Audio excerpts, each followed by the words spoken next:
জমকালো আয়োজনে পর্দা উঠল ৭৯তম কান চলচ্চিত্র উৎসবের। সিনেমা প্রেমীদের অপেক্ষার হলো অবসান। দ্বিতীয় দিন থেকেই জমতে শুরু করেছে উৎসব। জমকালো আলো, লাল গালিচা আর তারকাদের পদচারণা সব মিলিয়ে সিনেমা প্রেমীদের নজর এখন ভূমধ্যসাগরের তীরে। I love watching movie. I'm a cinema lover. That's why I come to Cannes to see all sort of screening here. The festival offers students a chance to have like free ticket to attend the screening and the different events. So we come here via our school. Are you ready to connect to a perfect journey with Turkish Airlines?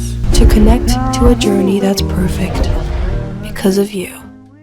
It's my first time in Cannes and I'm very excited to be here and to see a lot of different people and have this experience, and there's a lot of energy and excitement all around and I'm really happy to be here. এবারের উৎসবের জুরি president হিসেবে দায়িত্ব পালন করছেন দক্ষিণ কোরিয়ার নির্মাতা park চ্যানুং।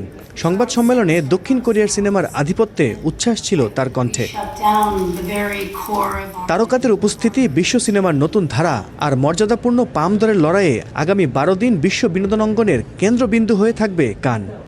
শুধু সিনেমার প্রদর্শনী নয়, কান উৎসব জুড়ে চলবে আন্তর্জাতিক সিনেমা অঙ্গনের সবচেয়ে বড় বাজার মার্শেদু ফিল্ম, যেখানে নির্মাতা পরিবেশকরা গল্প করবেন নতুন সিনেমা নিয়ে আর উঠে আসবে নতুন নতুন ভাবনা।